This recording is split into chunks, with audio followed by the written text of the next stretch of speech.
Daniel Prescott threw his wife, Alice, into a freezing New York rainstorm with a settlement of exactly $0, believing her silence was submission. He saw her as a penniless orphan he could easily replace with a younger model. He was fatally mistaken. The woman he had forced to scrub his floors was not just a housewife. She was a force of nature in hiding. When she finally revealed her true name in court, the blood didn't just drain from Daniel's face, it froze the entire room. You are not ready for who she really is. The sound of the Patek Philippe watch hitting the marble countertop echoed like a gunshot in the silent penthouse. "Take it," Daniel Prescott said, his voice devoid of the warmth it had held 3 years ago. "Sell it. That's your severance package. Now get out." Alice stood near the floor-to-ceiling windows of the penthouse overlooking Central Park. Outside, a torrential October storm was battering the city, turning the skyline into a blur of grey and angry charcoal. She looked down at the watch, a gift she had bought him with money she saved from her allowance, and then up at the man she had loved for 5 years. Daniel wasn't looking at her. He was adjusting the cuffs of his bespoke suit, checking his reflection in the darkened glass. At 34, he was the CEO of Prescott Mining, a company that had quadrupled in value since their marriage. He looked powerful, untouchable, and utterly bored. "Daniel," Alice whispered, her voice trembling not with fear, but with a shock so cold it felt like hypothermia. "It's 11 p.m. It's pouring rain. I have nowhere to go." "Not my problem," a sharp, aristocratic voice cut in from the hallway. Beatrice Prescott, Daniel's mother, walked into the living room. She was holding a glass of champagne, the bubbles catching the light of the chandelier. She didn't look at Alice. She looked through her, as if Alice were a stain on the pristine white rug. "You've had a free ride for 3 years, Alice," Beatrice sneered, taking a sip. "You came from nothing. No parents, no lineage, no money. My son plucked you out of that diner in Brooklyn and gave you a life of luxury. And how do you repay him? By being inadequate." Alice's hands clenched at her sides. "Inadequate? I managed this household. I nursed you, Beatrice, through your hip surgery when no nurse would tolerate your abuse.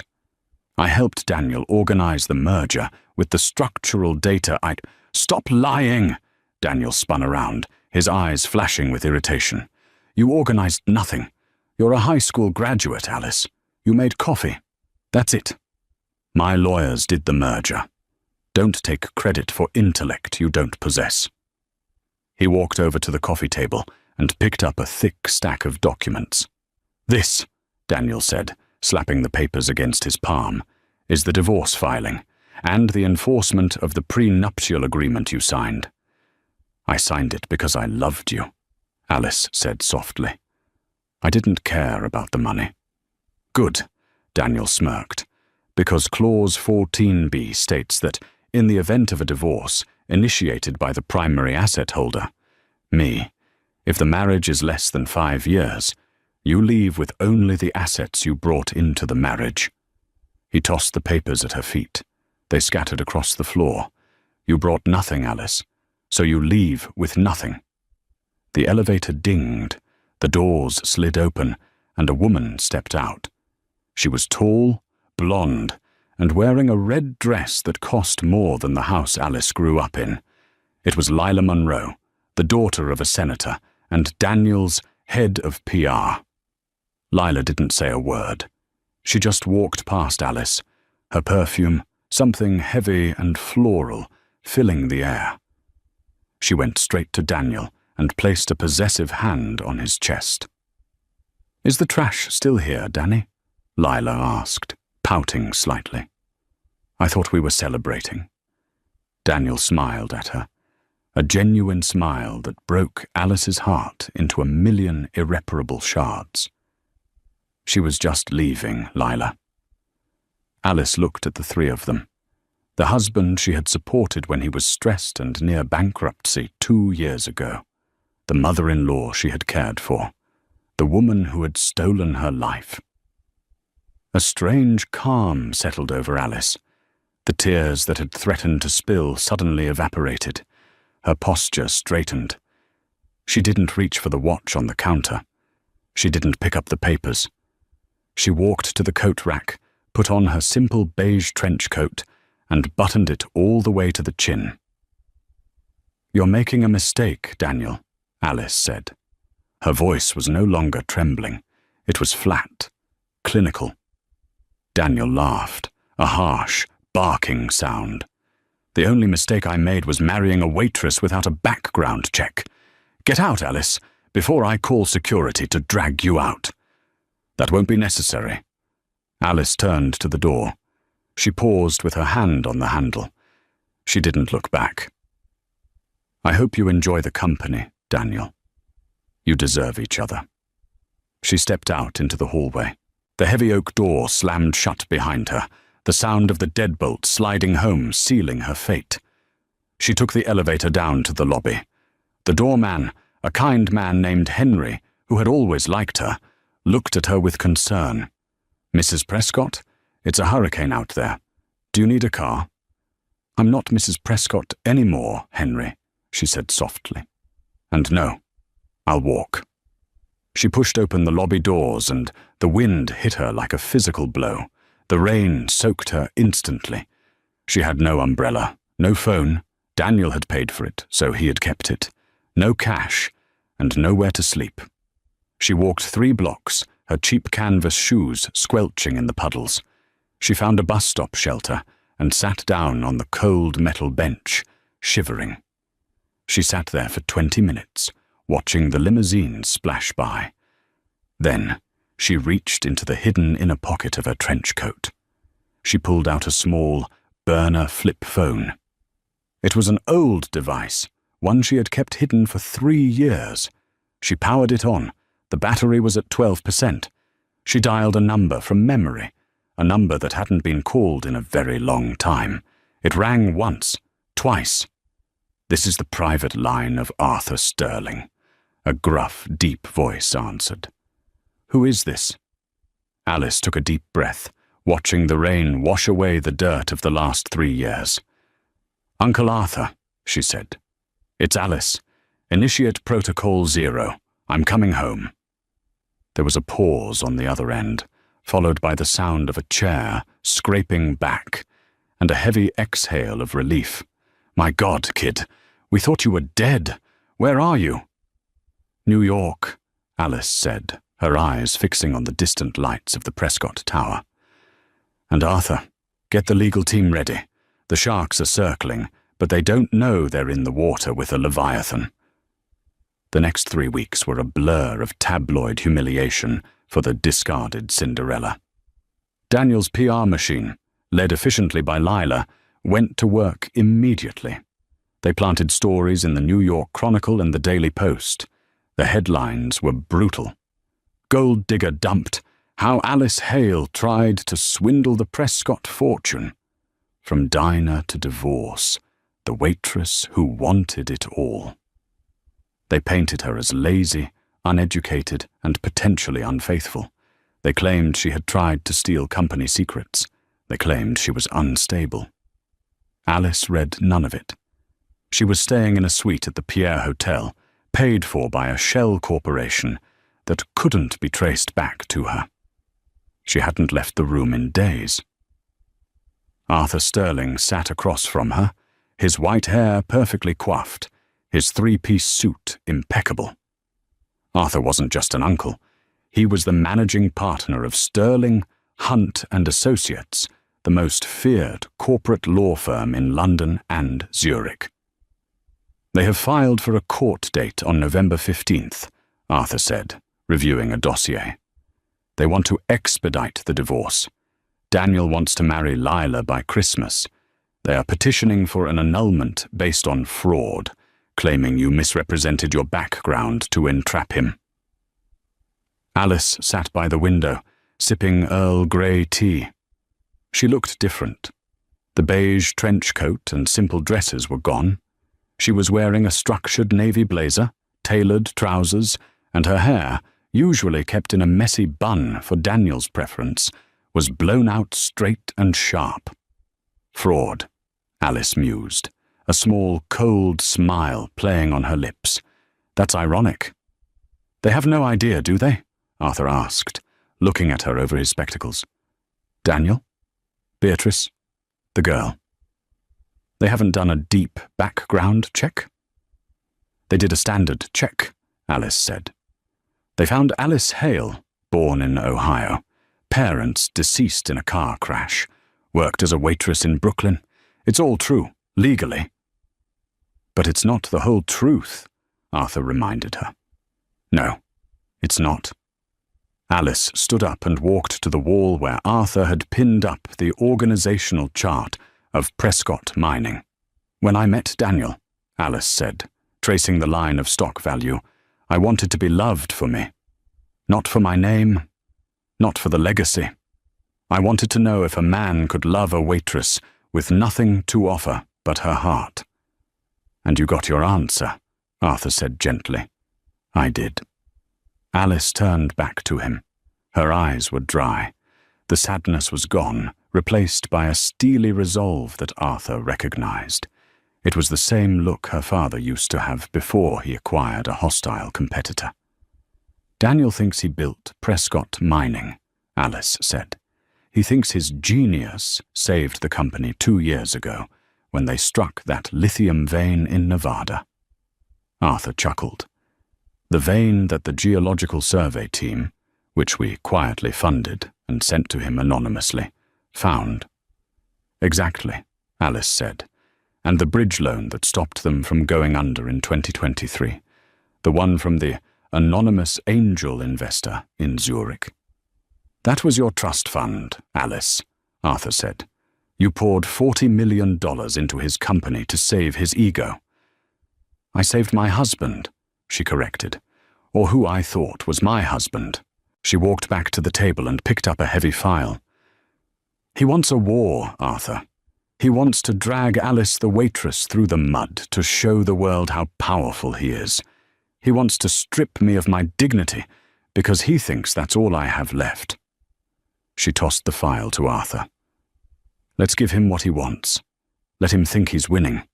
I want no settlements. I want no mediation. I want to go to court. Arthur raised an eyebrow. You want a public trial? It will be messy. I want it public, Alice said. I want the press there. I want the cameras. I want the shareholders of Prescott Mining to be present. Why? Because, Alice said, her voice dropping to a dangerous whisper, I don't just want a divorce, Arthur. I want a hostile takeover, and I'm going to do it while I'm on the stand. Arthur smiled, a shark-like grin that terrified his opponents. I'll file the response. We'll represent you? No, Alice said. If Sterling, Hunt and Associates represents me, they'll get suspicious. They know your firm. They know you only represent the European elite. Then who? I'll represent myself, Alice said. Let them think I'm too poor to afford a lawyer. Let Daniel's shark, Harrison Cole, think he's going to tear apart a helpless woman. It will make the moment I drop the hammer so much sweeter. Harrison Cole is vicious, Alice. He's known as the Butcher of Broadway. He will humiliate you. He can try, Alice said. She looked at her reflection in the mirror. The naive waitress was gone. Harrison Cole destroys victims, Arthur. But he's never faced a Winthrop. November 15th arrived with a biting chill that froze the puddles on the Manhattan sidewalks. The steps of the New York State Supreme Court were a circus. Daniel Prescott had ensured the media was there. He wanted this to be a public execution of his wife's character, a warning to anyone else who might try to claim a piece of his growing empire. He arrived in a convoy of 3 black SUVs. He stepped out first, looking every inch the billionaire victim, wearing a charcoal Tom Ford suit and sunglasses, despite the overcast sky. Lila Monroe was on his arm, dressed in a white suit that looked suspiciously like a bridal outfit. She waved to the paparazzi, flashing a smile that was practiced and predatory. Beatrice followed, looking grim and superior in mink.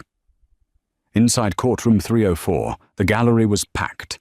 Shareholders, reporters from the Financial Times and TMZ alike, and curious onlookers filled every bench. The air smelled of wet wool and expensive cologne. "All rise," the bailiff bellowed. The Honorable Judge Harlan Banks took the bench. He was an older man, known for favoring the establishment, a detail Daniel's legal team had undoubtedly counted on. Daniel sat at the plaintiff's table, flanked by Harrison Cole and 3 junior associates.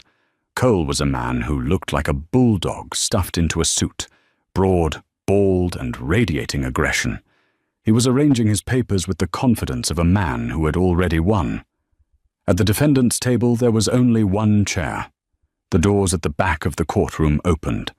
The room went silent, anticipating the entrance of the weeping ex-wife. Alice walked in. She wasn't weeping. She wasn't wearing the rags they expected, nor the flashy designer clothes she used to wear to please Daniel. She wore a vintage black dress, high-necked and long-sleeved, tailored to perfection. Her hair was pulled back in a severe, elegant chignon. She carried a single, battered leather briefcase. She walked down the aisle, the click of her heels the only sound in the room. She didn't look at the cameras. She didn't look at Daniel, who was whispering something to Lila and snickering. Alice took her seat at the empty table. She placed the briefcase down and sat with her back straight, hands folded on the table. "Case number 77B, Prescott v. Prescott," Judge Banks announced, looking over his reading glasses. "Counsel for the plaintiff?" "Harrison Cole, representing Mr. Daniel Prescott," Cole boomed, standing up. "And counsel for the defendant?" The judge looked at Alice, scanning the empty seats beside her. "Mrs. Prescott, is your attorney late?" Alice stood up slowly. "I have no attorney, Your Honor. I will be representing myself."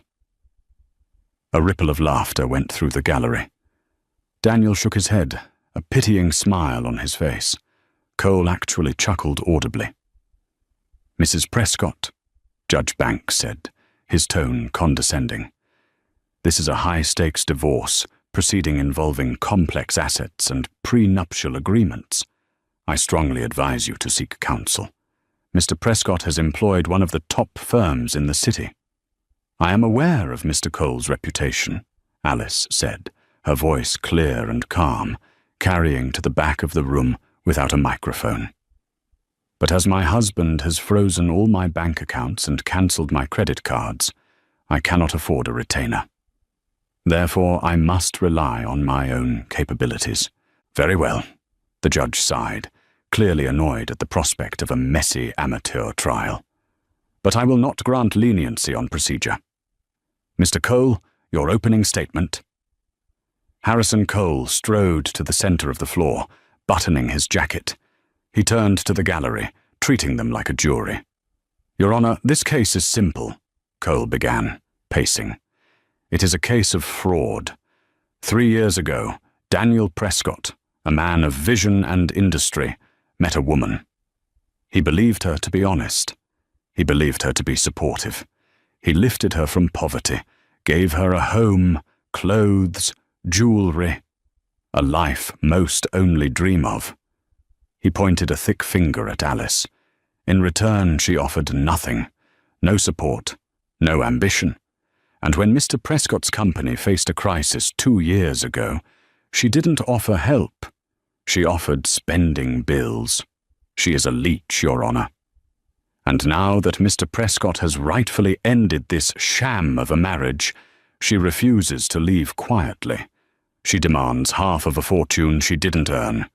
We are here to enforce the prenuptial agreement and grant Mr. Prescott an annulment based on material misrepresentation." Cole paused for dramatic effect.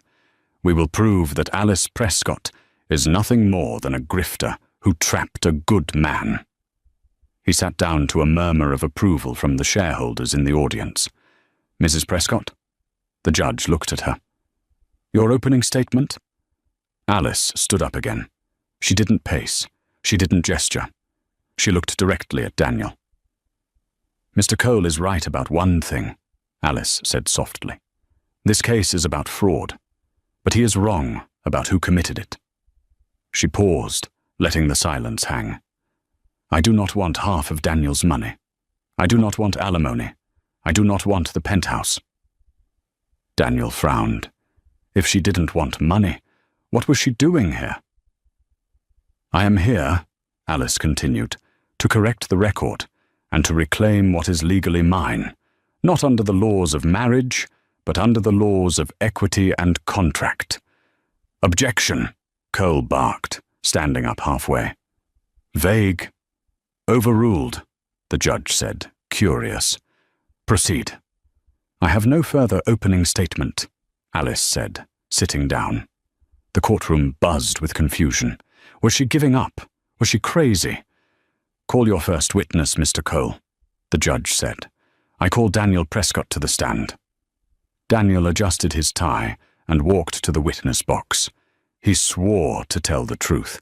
He looked handsome, confident, the picture of American success.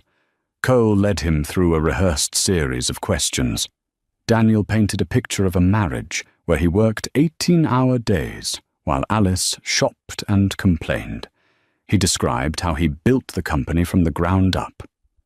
And 2 years ago, when the company nearly went under, Cole asked, how did you save it? Daniel puffed out his chest. It was hard. I had to leverage everything. I worked day and night to find investors. Finally, I secured a private equity injection from a Swiss trust. It was my reputation that closed the deal. The Zurich Angel, they called it. They bet on me. And did Alice help with this? Alice? Daniel laughed.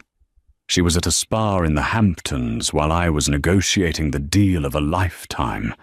She didn't even know we were in trouble. Thank you, Mr. Prescott. Cole sat down, looking smug.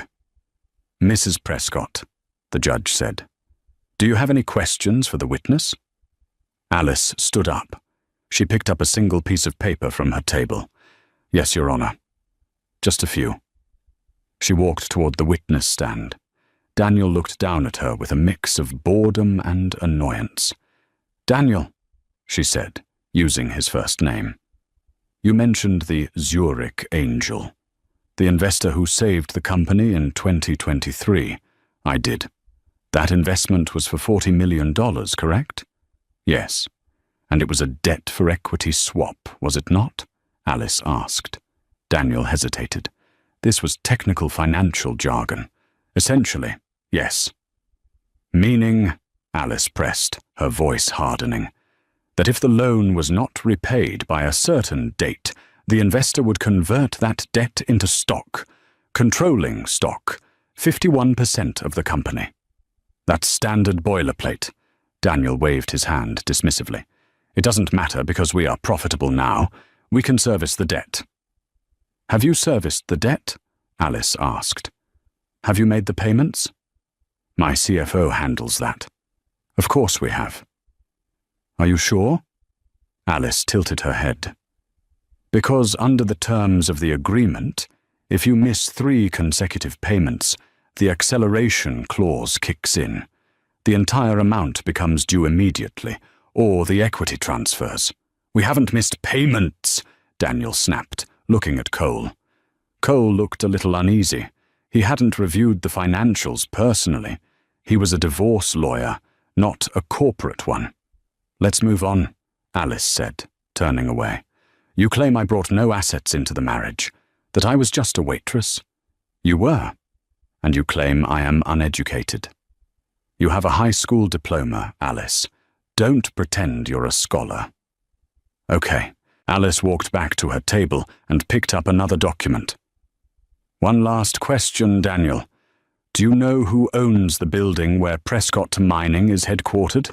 The skyscraper in Midtown? We lease it, Daniel said. "From a holding company, Skyline Properties." "And do you know who owns Skyline Properties?" "No. Some real estate mogul. Why does this matter?" "No further questions," Alice said, sitting down. Daniel stared at her. He felt a prickle of unease on the back of his neck. She wasn't fighting about the dog or the jewelry. She was asking about corporate debt and real estate. "The plaintiff rests," Cole said, trying to regain momentum. "We ask for a summary judgment." "Denied," the judge said. "The defendant may present her case." Alice stood up. The room went deadly quiet. "I call myself to the stand," she said. Alice sat in the witness box. She looked small against the dark wood, but her eyes were sharp. "Mrs. Prescott," Judge Banks said, "you may give your testimony." "I would like to submit into evidence Defense Exhibit A," Alice said.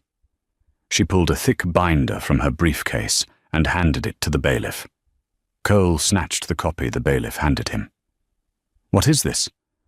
"These are bank statements," Alice said calmly into the microphone, "specifically the transaction records for the Zurich Angel Trust." Cole flipped the pages. Objection, relevance, and lack of foundation. Where did she get these? "These are confidential banking documents from Switzerland." "I have the foundation," Alice said, "because I have the access keys." "Overruled for now," the judge said, leaning forward. "Explain, Mrs. Prescott." "Daniel claimed I was at a spa when his company was failing," Alice said, looking at the jury gallery, then directly at the camera lens of a news crew. "I was actually in Zurich. I was meeting with the trustees of my family estate." "Your family estate?" Cole laughed, a loud, mocking sound. "You're an orphan from Ohio. Your father was a mechanic." "My stepfather was a mechanic," Alice corrected him. "He adopted me when I was 3. He was a wonderful man. But my biological father—" She paused. "My biological father died before I was born. My mother ran away from his family because they were too controlling. She wanted a simple life. She died when I was young, and I was raised not knowing who he was." "This is a touching sob story," Cole interrupted. "But we are on a schedule." "I found out who he was 4 years ago," Alice continued, her voice gaining strength. "Just before I met Daniel. The lawyers found me. They told me I was the sole heir to a rather significant lineage." Daniel was listening now. His face was pale. "I didn't want the money to change me," Alice said, "and I didn't want men to want me for it. So I kept my name. I kept my job at the diner. I met Daniel. I fell in love. And when he needed help, I authorized the transfer." "Lies!" Daniel stood up, slamming his hand on the table. "She's lying. She's delusional. She doesn't have $40 million. "Mr. Prescott, sit down," the judge roared. "Mr. Cole," the judge said, "cross-examine the witness. Expose the lie if it is one." Cole walked up to the stand. He looked like a predator sensing blood. He thought she was bluffing. He thought this was a desperate Hail Mary. "Mrs. Prescott," Cole sneered, "you expect this court to believe that you, a woman who was scrubbing floors last week, are a secret heiress? Who was your father?" "I'll get to that," Alice said. "No, tell us now." "I want to finish discussing the debt," Alice said coolly. "Mr. Cole, did you check the payment records for the Prescott mining loan?" "I did not," Cole said. "My client says they are paid." "Your client is wrong." Alice pulled a single sheet of paper from her pocket. "This is a notice of default, dated 3 days ago. Prescott Mining has missed not 3, but 4 payments. The funds were diverted." She looked at Lila Monroe in the gallery. "Diverted to a private account in the Cayman Islands, an account under the name Lila Monroe." The courtroom erupted. Lila gasped, her hand flying to her mouth. Daniel froze. Order! Order! Judge Banks banged his gavel. "That's impossible!" Daniel shouted. "I signed the checks myself." "You signed what Lila put in front of you," Alice said simply. "You really should read what you signed, Daniel. Just like you should have read the prenup more carefully." "The prenup protects me," Daniel yelled. "Clause 14b, Alice recited from memory. "The one you threw in my face. In the event of divorce, the spouse leaves with only the assets they brought into the marriage." "Exactly," Cole shouted. "You brought nothing." "I brought the Zurich Angel Trust," Alice said. "I owned it before we met. It is pre-marital property, and since the company is now in default to that trust—" She leaned forward, her eyes locking onto Daniel's. "The acceleration clause is active. I am calling the loan, Daniel. Right now, in front of everyone." "You can't pay $40 million today," she whispered. "Which means, per the contract, the collateral serves as payment." "The collateral is the company," Daniel whispered, his voice trembling. "Yes," Alice said. "I don't want half your company, Daniel. I'm taking all of it, because I brought the money that saved it. Therefore, under your own prenup, I leave with it." Cole was stunned. He looked at the papers in his hand. If she really was the investor, the prenup, the very weapon they used to hurt her, was now a guillotine hanging over Daniel's neck. "This is absurd," Cole stammered. "You need proof of identity. You need to prove you control that trust. You're just Alice Hale." Alice stood up. She looked at the bailiff. "I would like to submit one final piece of evidence. My birth certificate. The real one." The bailiff took the document and handed it to the judge. Judge Banks adjusted his glasses. He looked at the paper. Then he looked at it again. His eyes went wide. He looked up at Alice with a completely new expression. Fear? Respect? "Mr. Cole," the judge said, his voice unusually quiet.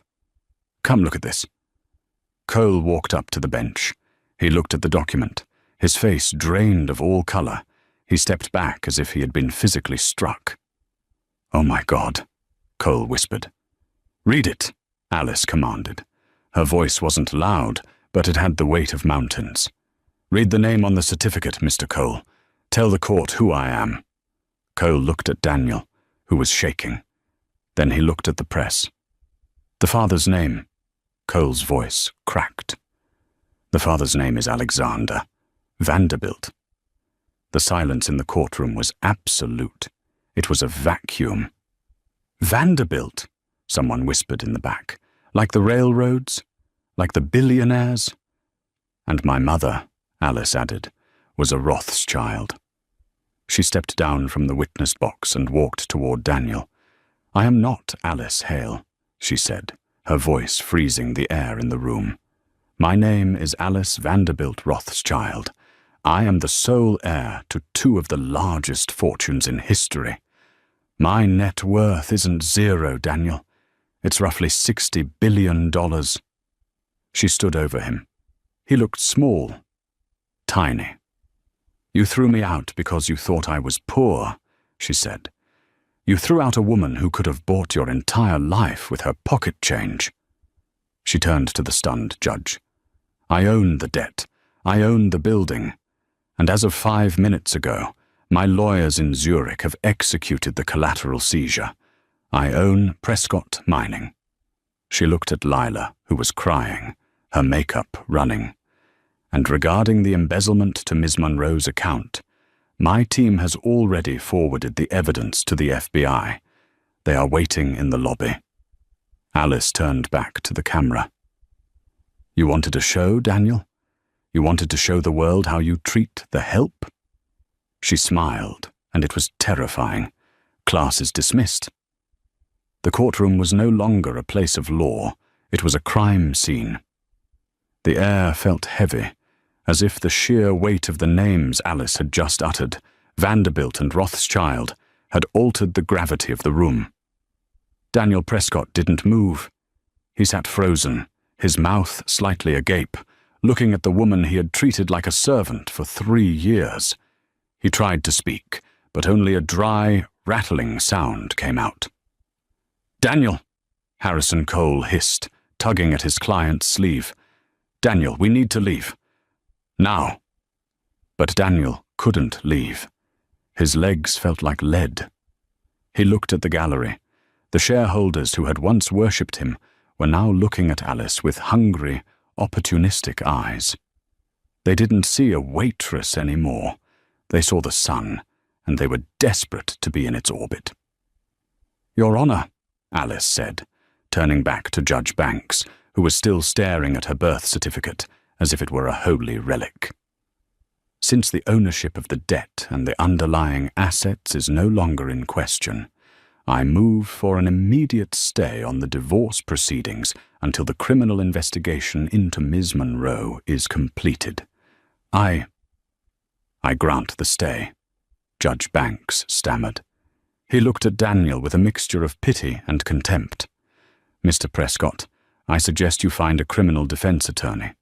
And Mr. Cole, I suggest you check your own firm's liability regarding these fraudulent filings." As the judge's gavel hit the wood, the doors at the back of the courtroom burst open. 4 men in dark suits, FBI agents, marched down the center aisle.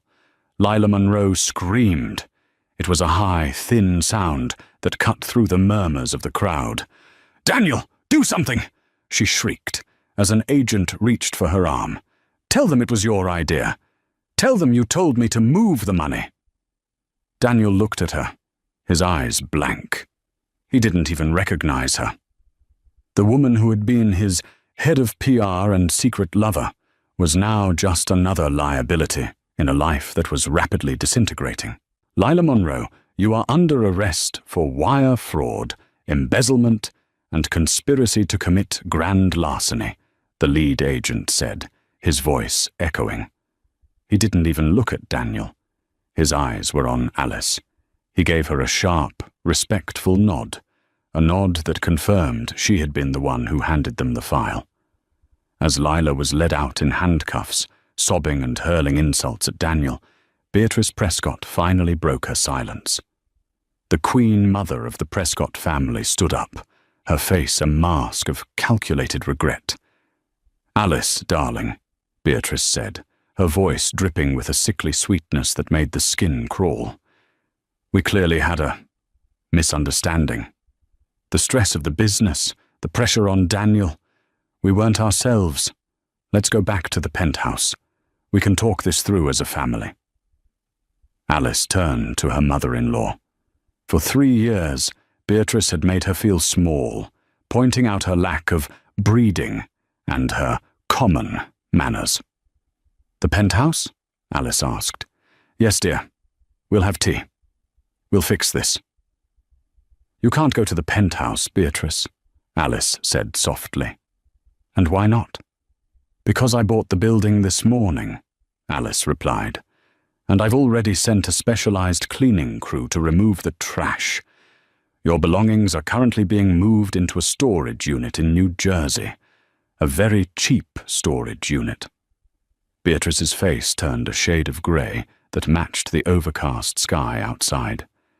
She collapsed back into her seat, the champagne and caviar life she had built on her son's stolen success vanishing in a single sentence.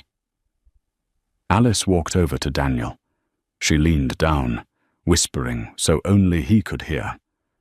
"You told me I leave with what I brought into the marriage, Daniel. I brought $40 million of my own blood and sweat.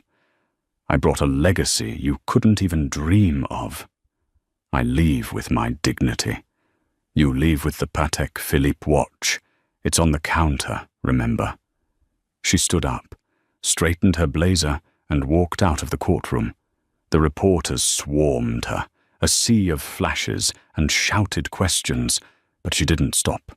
She walked straight to a waiting black Rolls-Royce, the real kind, with the tinted windows and the silent engine, where Arthur Sterling was holding the door. 24 hours later, the financial world was in a state of total upheaval. The Wall Street Journal headline read, "The Hidden Iris. Vanderbilt Rothschild Reclaims Empire." The stock for Prescott Mining had plummeted, then stabilized, and then surged to an all-time high as news broke that the company was being absorbed into Sterling Rothschild Holdings. Alice sat in a high-backed leather chair in a glass-walled office on the 80th floor of a building she now owned. Before her was a laptop showing the live feed of the New York Stock Exchange. "It's done," Arthur Sterling said, walking in with 2 glasses of scotch. "The board of directors voted unanimously this morning. Daniel Prescott has been removed as CEO with cause. No golden parachute, no severance. He's been barred from the building." Alice took a sip of the drink. It was a 50-year-old Macallan. It tasted like victory. "And the criminal charges?" she asked. "The FBI is looking into the bridge loan," Arthur said. "Since Daniel signed the documents claiming the funds were his own personal assets, which was a lie, they're looking at felony bank fraud.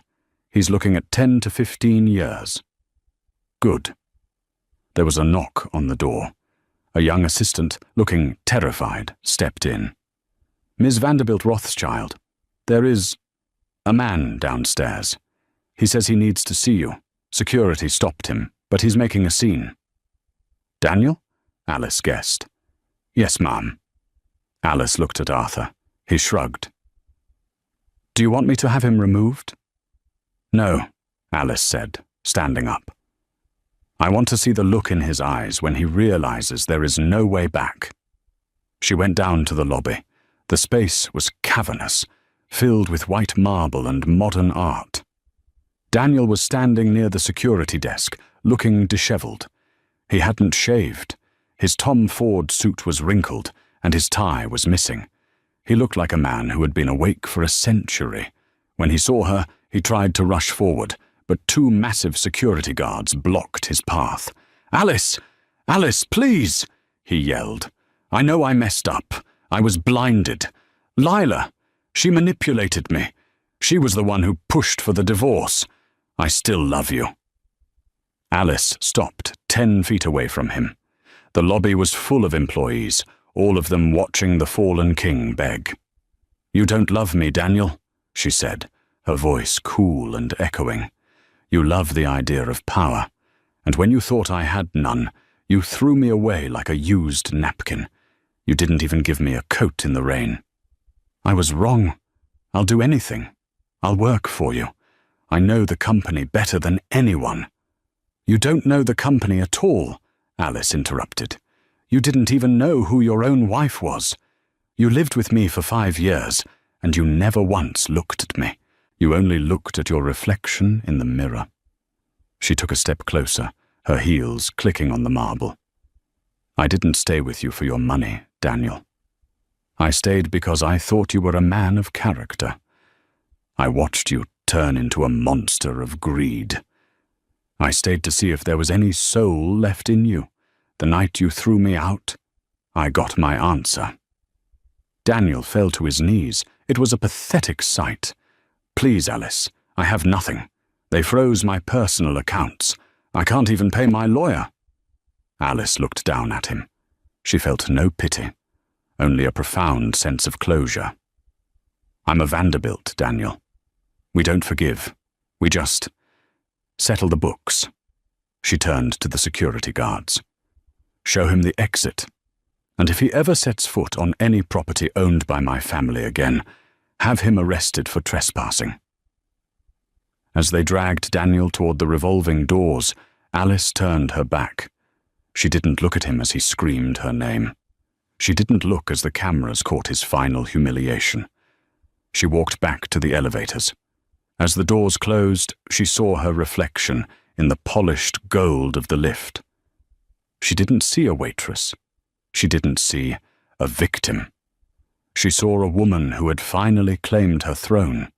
The transition from a woman who was nothing to a woman who owned everything was not as loud as the newspapers made it out to be. For Alice Vanderbilt Rothschild, the year following the trial was a study in silence, a profound, expensive, and restorative quiet. While the world's financial markets reeled from her emergence and the collapse of the Prescott name, Alice had retreated to a sanctuary of her own making. She sat on the expansive limestone terrace of her estate in the Hudson Valley.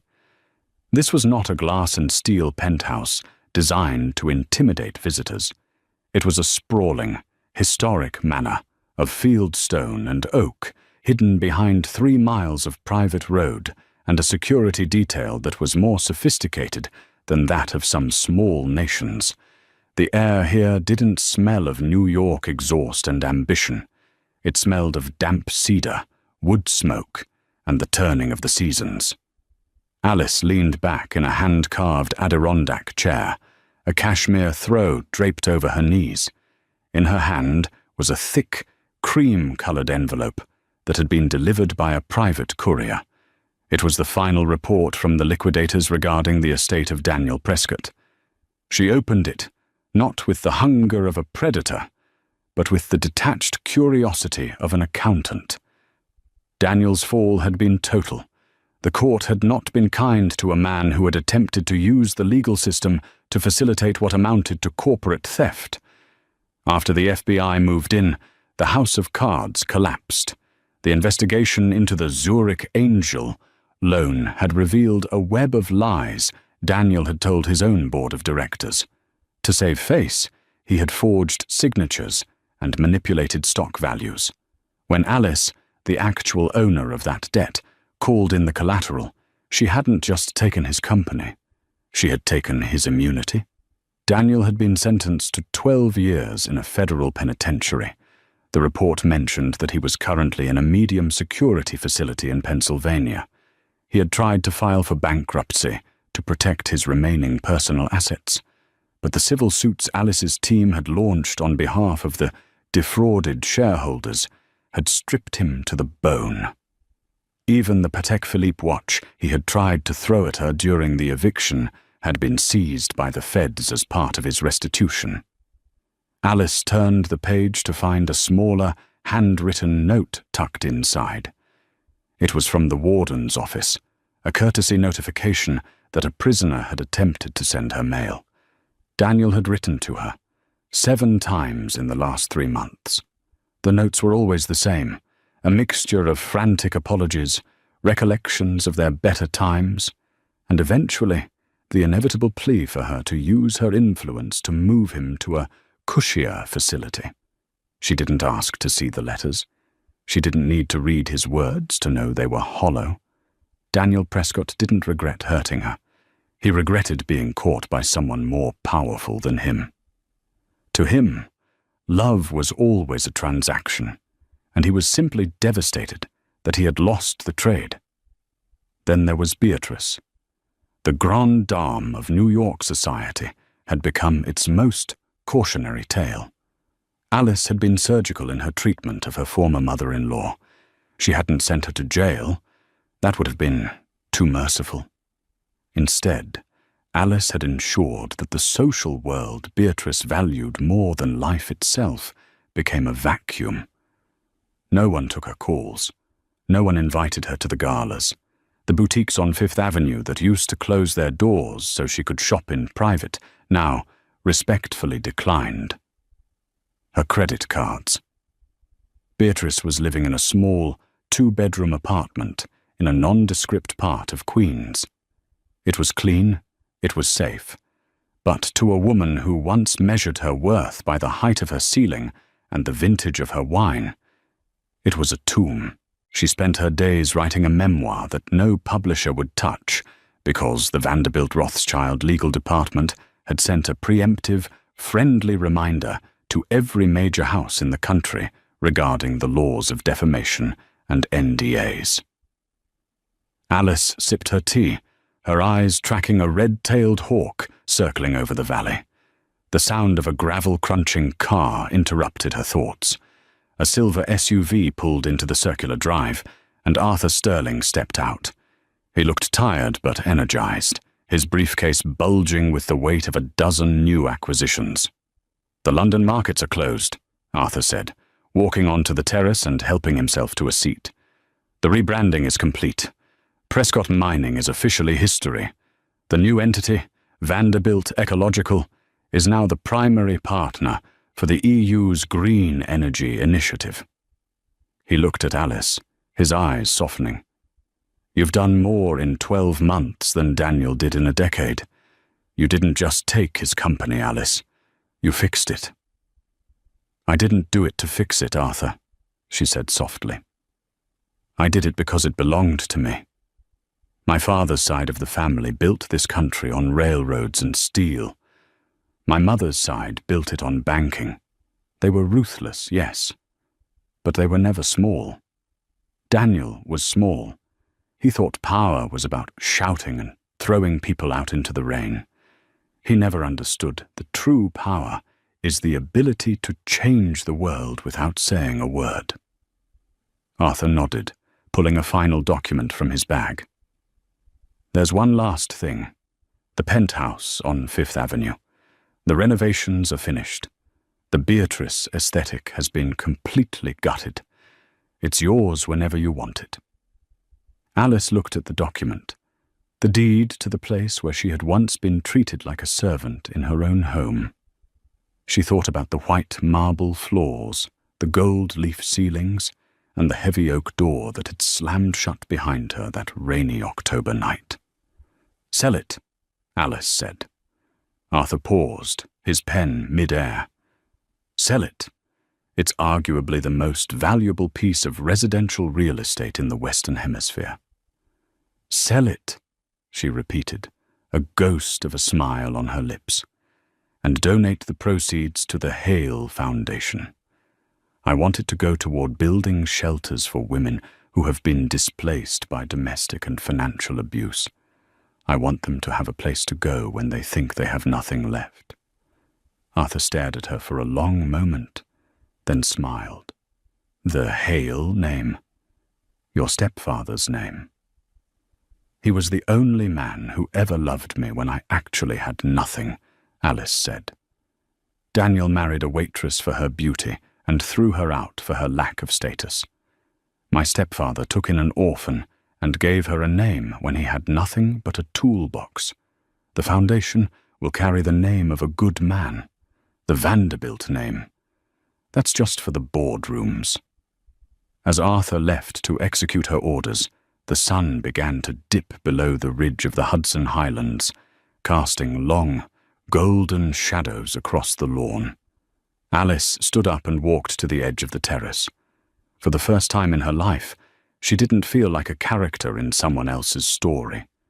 She wasn't a waitress, she wasn't a victim, and she wasn't just a secret heiress. She was a woman who had survived the storm by becoming the storm itself. She reached into her pocket and pulled out the small, cheap burner phone she had used that night at the bus stop. It was dead now, the battery long since drained.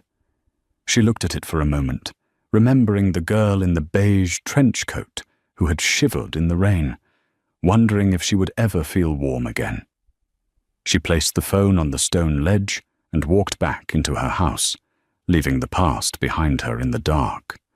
And that is the story of how the world's most powerful family hid in plain sight, and what happens when you mistake a lioness for a lamb. Daniel Prescott thought he was discarding a woman with no value, only to realize he had thrown away the very thing that kept him alive. It's a reminder that you never truly know who is standing across from you, and that the most dangerous person in the room is often the one you choose to ignore. If you enjoyed this story of justice, power, and the ultimate comeback, make sure to hit that like button right now.